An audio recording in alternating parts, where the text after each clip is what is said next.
We're excited to bring a special session to you all to welcome especially all of our regional hosts as you prepare to host your regional events. So we're excited to bring you some information today. We are going to start off with just a quick welcome, and again, just want to thank all of you for the incredible support and engagement that you provide for your local community as well as the larger SeaPerch community. It's such a privilege to be able to work with all of you, and we're excited to be able to work alongside you as we bring the SeaPerch, another SeaPerch season to fruition. So I have a few other folks on the call with me today, and I'm excited to have them speak coming up soon. I am the Director of Program Operations at RoboNation, so I help manage all the competitions and work with our incredible team with people just like you who are all passionate about bringing competitions to life for so many of our students in our community. We also have Dutch on the call, who is a previous competitor, not with SeaPerch, but with some of our other RoboNation competitions, who has been able to step in as our course director for the SeaPerch Challenge. And so he's going to be talking through the different courses that you'll see in the pool competition this year. We also have Katie, who many of you have interacted with. She is our community manager at RoboNation. She is continuing to be your advocate as regional hosts. And so any questions you have, you're always welcome to reach out to Katie. She's there to support volunteers like all of you who make such a big impact for our community. And last but not least, we have Laverne, who is our program operations coordinator. Many of you you've already reached out to her as you've officially registered your regional events.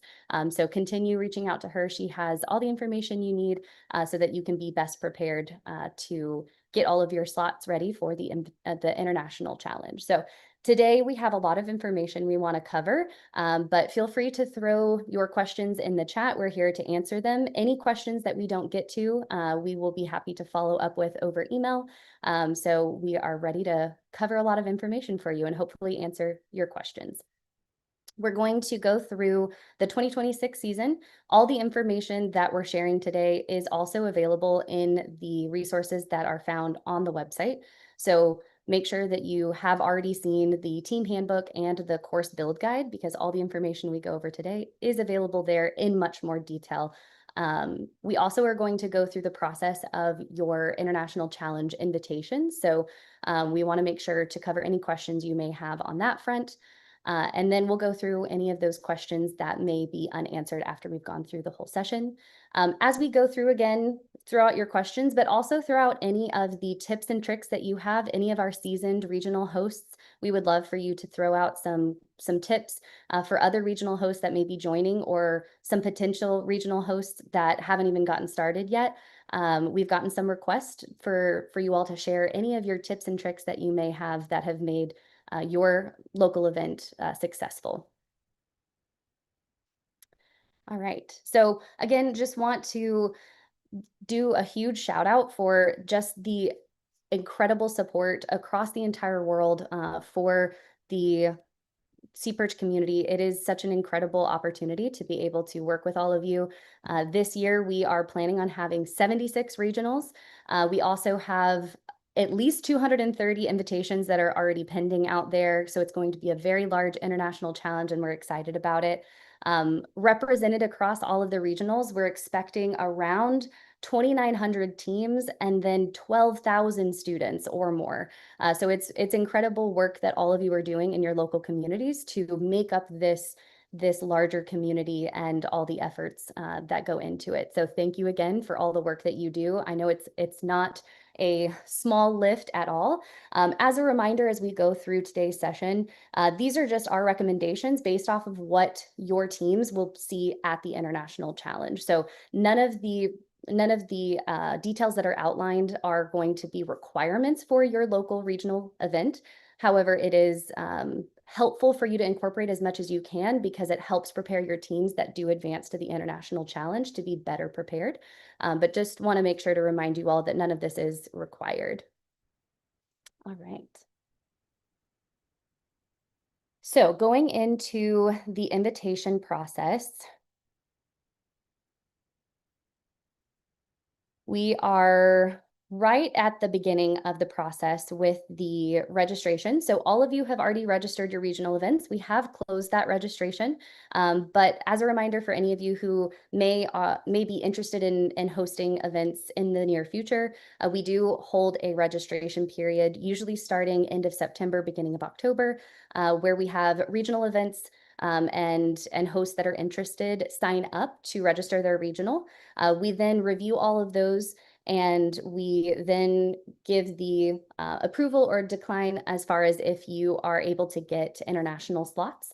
And so at the end of that period, we send out the number of slots that your regional event is eligible for.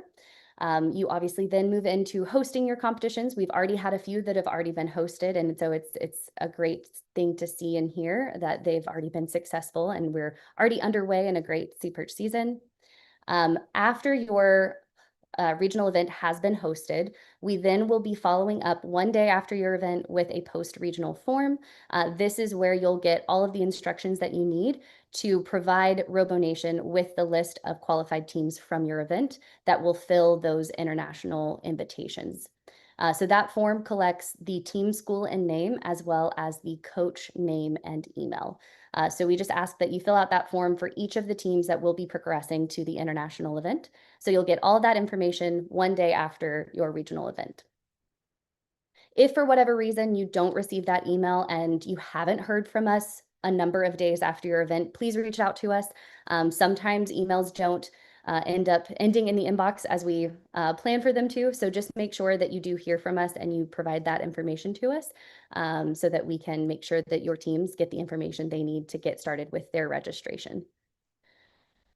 So like I mentioned, once you fill out that form, we'll be provided the information we need to send all of the registration instructions and information for your qualified teams to then advance to the International Challenge.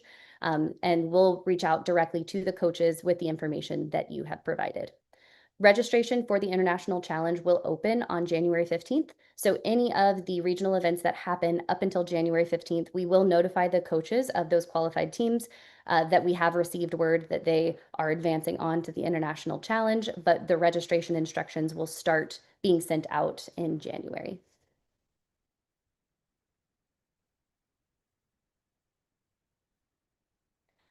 There was one question about the wildcard applications in the chat that I did want to come back to real briefly.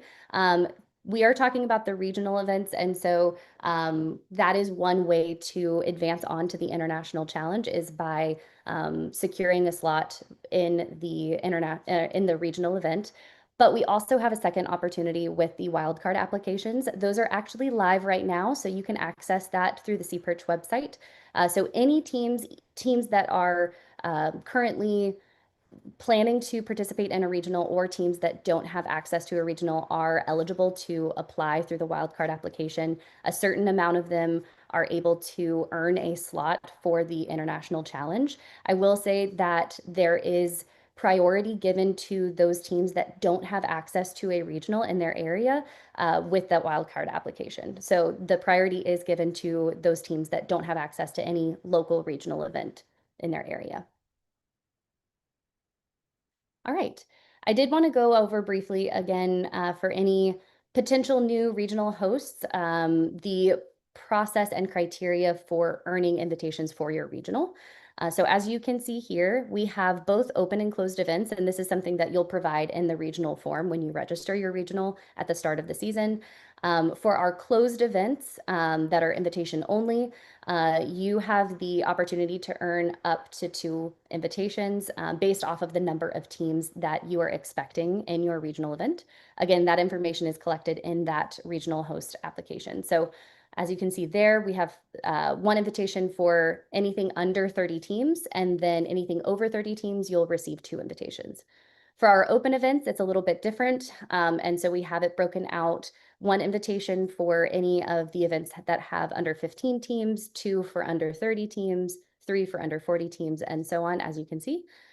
Additionally, there is 1 more opportunity for regional events to earn an additional invitation. If your regional is expecting 20 or more teams to participate, as well as your regional registers and allows all 3 competition divisions, which would be middle school stock, high school stock, and open class. And if you have all 3 of those available, then you will earn an additional invitation. So with that in mind, our closed events have the opportunity to earn up to 3 invitations with that additional one, and our open events have the opportunity to earn up to 6. All right.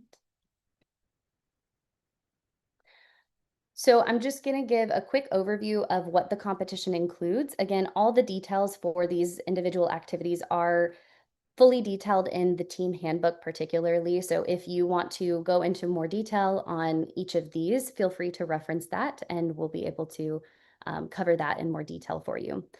So starting with the pool competition, this is where the teams build their ROV and they are able to showcase what they have built in an obstacle course and a mission course. And Dutch is going to go over that in much more detail, moving on to the next section.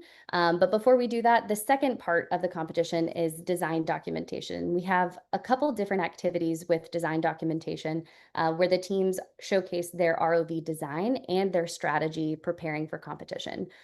The 2 required components are the technical design report and the meet the team and ROV fact sheet. Both of those are collected and required from all of the international challenge teams. The optional activities are real world innovation, community and outreach, and a presentation abstract.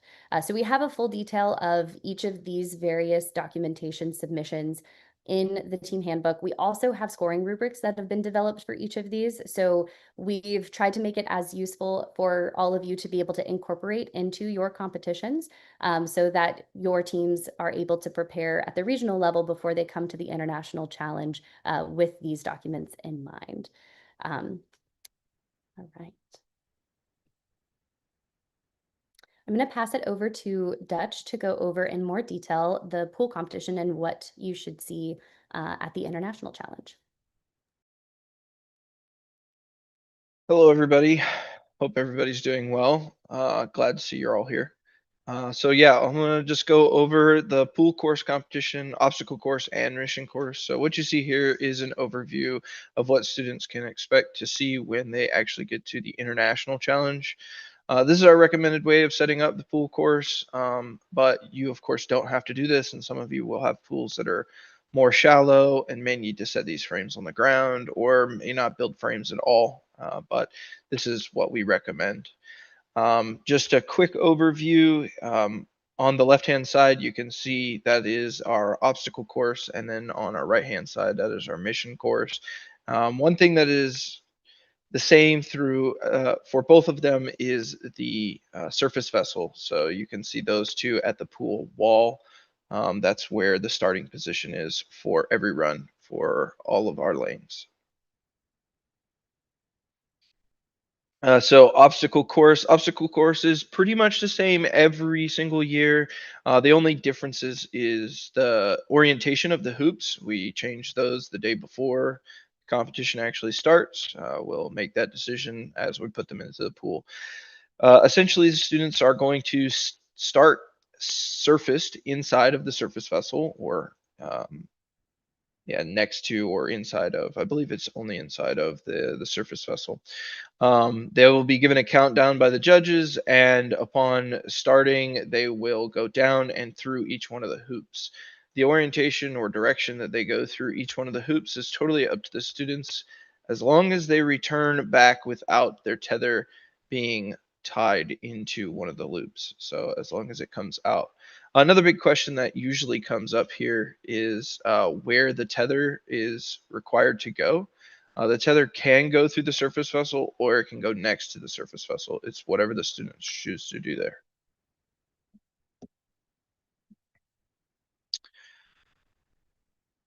Yeah, so here's a bit more into that. So specifically, each one of the teams will get the 2 attempts, just like every year. And those particular attempts are limited to 4 minutes maximum.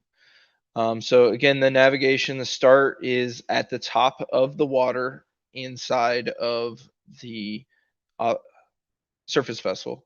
And then the ROV is required to pass through each one of the loops, and there are 5 of those hoops. When they get to the end, they're required to surface at the top of the water, break the surface in some way, and then return back down and go back through the hoops in the order that they came through them to begin with. And then to end the run, they are to surface inside of the surface vessel.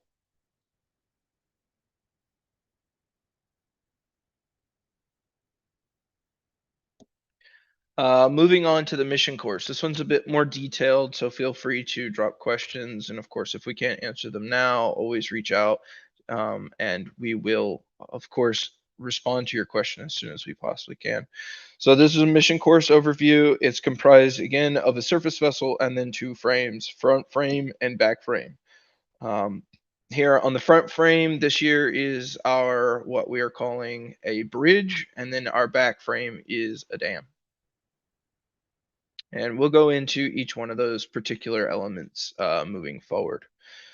So every team is only allowed 1 attempt, and that attempt is limited to 8 minutes maximum. Of course, if they go faster, then they have scoring advantages. Um, this year is broken up into 4 different tasks. The first one is inspect the bridge, and then survey the dam, clear debris field, and then sample water quality. And we'll go over specifically each one of those as we move forward here. So task 1 is inspect the bridge. This is entirely on the front frame. So as you can see here, the students are required to retrieve the red marker and hang it down. So that marker will start by being floated at the surface, and it of course is tethered. I recommend keeping them tethered, or else they'll be all over the pool and you'll be fighting to find them often. Um, Task 1.2, they are going to slide the cover pipe to fix the support beam.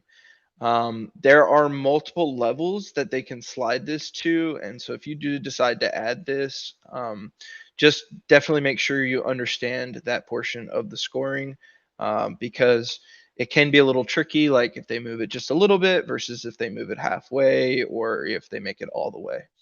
And then task 1.3, release the green marker and float it to the front left bridge pillar. So that is essentially the opposite of the red marker float. The students just need to release that and let it go up to the surface. If for some reason it doesn't make it to the surface, like the rope ties up on itself or anything like that, as long as they've released it entirely from the hook, then of course they're going to get full points there.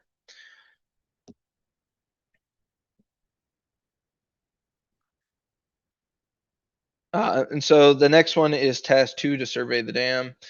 Um, this is comprised of 2 different tasks. The first one is to take a plug that is at the surface vessel and take it all the way back to the dam and put it into the hole at the bottom of the dam that is designated for the plug. And this is to simulate fixing a hole in the wall. And then task 2.2 is to rotate the floodgate cover closed.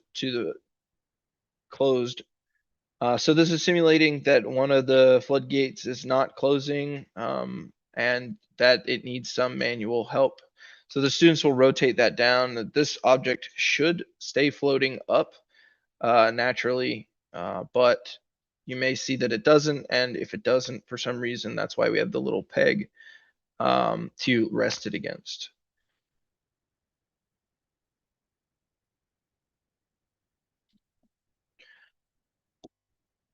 Task 3, clear the debris field. So students first in 3.1 retrieve and place marine life on the back platform. So that is the little fish. That is a SeaPerch logo. It's sitting on the front frame and needs to go to the back frame in front of the dam. 3.2, lift heavy pieces of submerged debris. This one, students are going to need to be able to pick this up, and this is a little bit different than most of the objects that we have seen before. This particular object is designed to be extremely heavy. A stock SeaPerch will not be able to pick this up with stock flotation. That is the point here. So you're going to see a lot of students that don't have variable ballasting or variable buoyancy struggle and not actually be able to pick this up or get drugged to the bottom while holding on to it. So that is by design. These students we're hoping that they will learn that they need to be able to change their buoyancy on the fly while they're down there to be able to pick this up. So expect that to take lots of SeaPerches to the bottom. I hope not, but it's probably going to happen. And then they need to place the heavy debris on the surface vessel. So they will get, of course, they'll get some points for picking up and moving it, and then they'll get more points for placing it on the hook. Again, just make sure you're well aware of the points there that are outlined in the scoring, which are available in the team handbook. Dutch, we have a question in the chat asking about the floodgate. Is the floodgate also corrugated polypropylene? Correct. It is. It is. But if you decide you want to make it out of something else, feel free. Just know that you need to make this as close to neutrally buoyant or negatively buoyant as possible.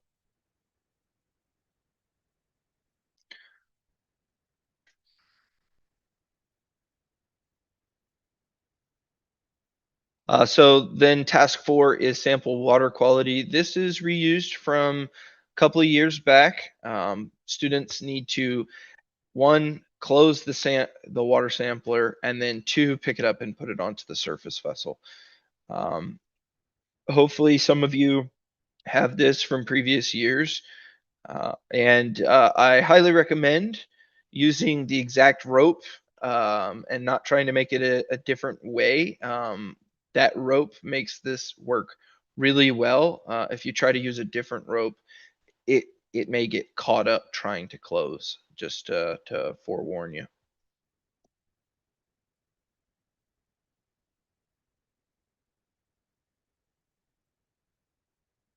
And then just a reminder, there are different competition classes.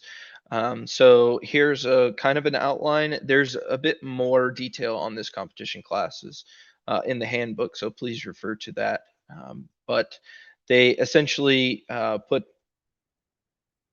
students in the particular classes to try and keep things as fair as possible, because some teams will spend lots and lots of money on their SeaPerch and maybe even 3D print the entire frame, which is really cool, but then it's very unfair compared to a lot of the other students teams who are just building one that comes out of the box.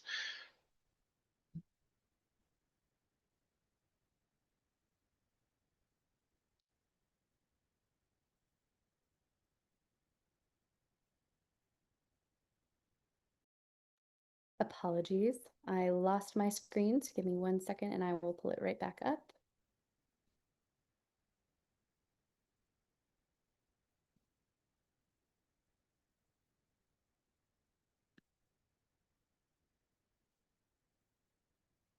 All right, we are back in business. Okay. Anything else on your end, Dutch, for the competition classes? No, I think that's it, unless you think of something. No, I think we're good to proceed. All right. Well, it keeps happening to me. There's something wrong with our next slide. All right, give me 1 second again. While Juliana's figuring that out, for a lot of you, you have been doing this for many, many years, more years than I have been doing for sure. And so we want to just remind those of you who have been doing this for a while to please share any lessons learned with the community, maybe in a chat or reach out to us to share it as well, because we may have some new people or people who are going to encounter problems that you've already solved in the past. Absolutely. Thank you, Dutch. Yes, and it's so great to see so many of you represented in the chat. So please share anything that comes to mind, things that worked, things that didn't work. We know many of you have been around for a long time, and we only see so much on our end with the International Challenge, so we'd love for you to share more from your end. So finally got the slide up. Thank you for your patience. So just wanted to provide a reminder with everything that Dutch went over, as well as the mentioned technical design report, real world innovation, other design documentation activities. We have built out a score sheet for each of those activities and provided those as file downloads in the team handbook so that if it's something that is useful for you all to use at your events, they are available for you to be able to use and download.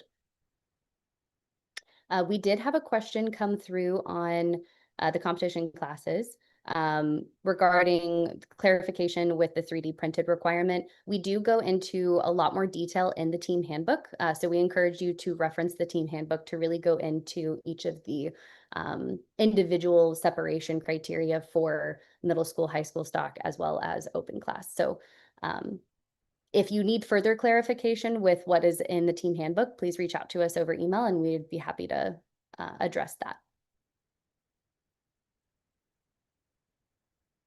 All right. Speaking of all of the handbook and build guide resources that are available up on the website, we provided you all with some quick links so that that can hopefully be something that you can quickly pull up.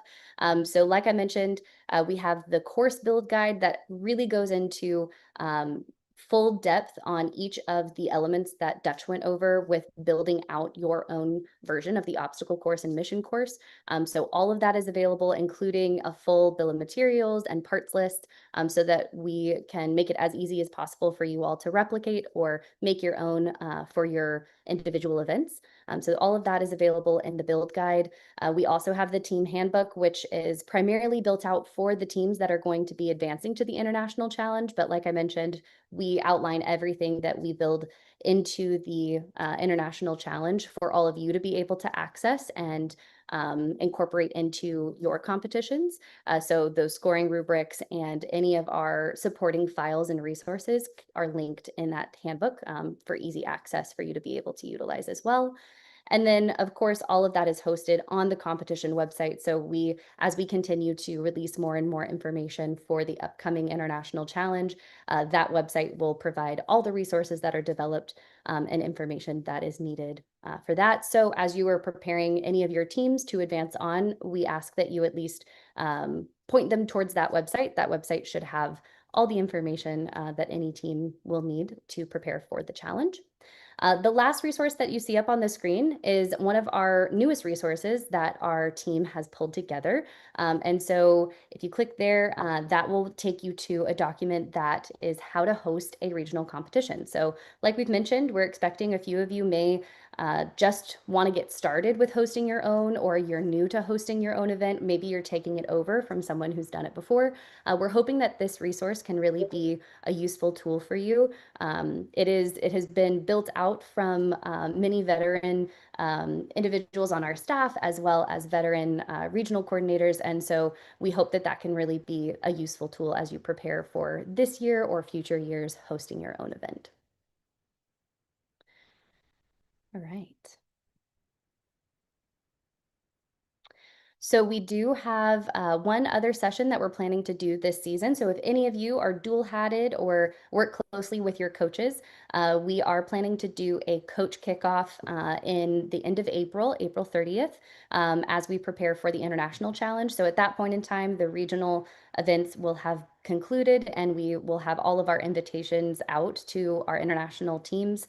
And so we're planning to do a kickoff for all of the coaches so that we can again address any questions that may have come up and help prepare all the teams as best we can for the challenge. I see that there was another question that came through regarding the mission course walkthrough video. Last year, we had the incredible privilege of one of the SeaPerch students building out a great walkthrough for the mission course.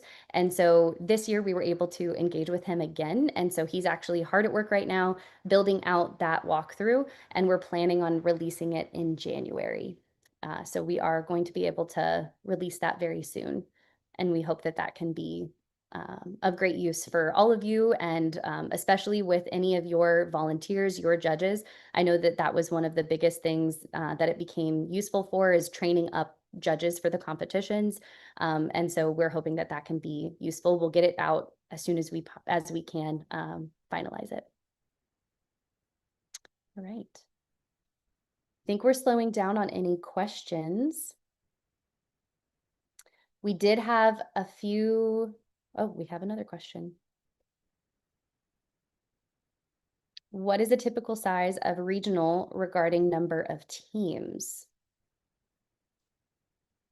That is a great question. Katie, I think I'm going to refer to you, since you have the most historical knowledge, if you have a good average for regional size. I would say probably around 30 is an average. There are events that are much smaller, much bigger, but that's probably around what a lot of events accommodate. Great. And then I'm just going to pull this back up with the question on countries that are represented this year. So this will give you just a broad glimpse into the current regionals that we have represented. We'll post the full list, and we can also include in the chat, we have a list of all of the regionals that are set for this year. You can access it on the website. So if you're looking for any other regionals in your area, or just wanting to get a good glimpse of all the regionals that are set for this season, that is on our regionals page on the SeaPerch website. Another question, will the coaches kickoff be open to all? I know coaches in our state would benefit even if they didn't receive the invite to internationals. We would be happy to make it open to any coach or individual that's interested in joining. We'll probably host it very similar to this, so that it can be accessed after the fact as well as a resource. So we would be happy to make it open for any individuals that would find it useful.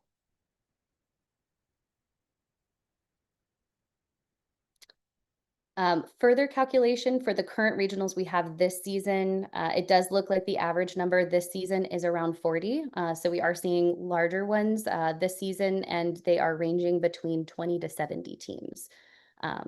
So our smallest ones are typically around 20, and we get up to 70 teams.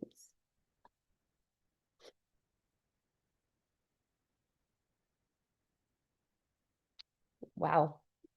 Another regional with 123 teams. That is a seasoned regional host there for sure.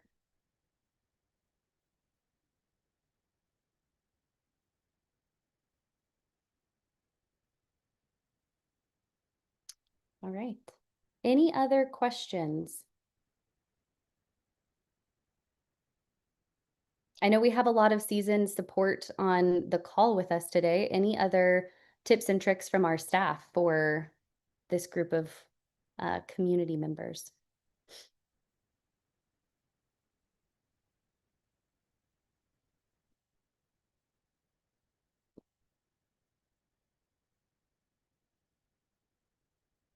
There is a question, are there any guidelines for changing buoyancy on the fly for the mission course?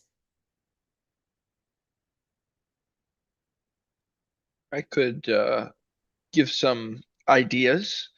I have seen students at the International Challenge use syringes and tubing, and they'll have essentially a tube with two syringes connected to one another, and it's full of air. And so when they push the syringe on the surface closed, it opens the one down underwater, not nearly as much due to the pressure, but that increases the buoyancy of the system, and then gives them the ability to come up. There are, of course, lots of other tricks. I won't go into too many of them because I don't want to give it all away. But yeah, that's just one quick idea.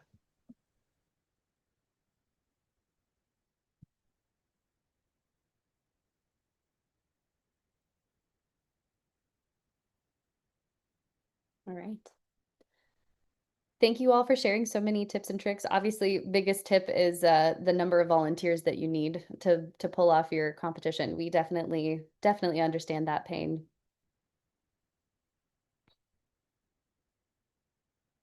All right.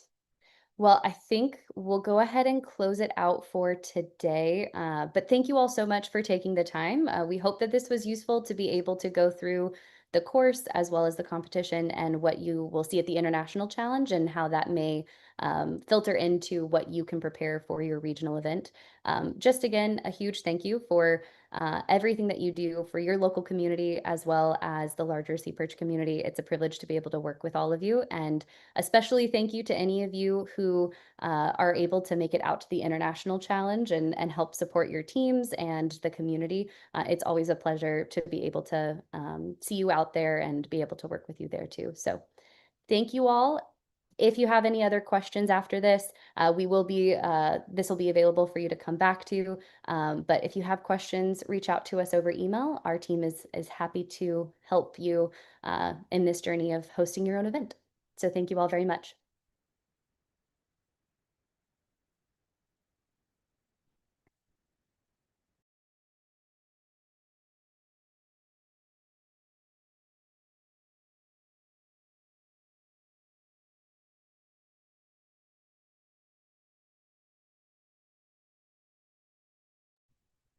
I have ended the stream, and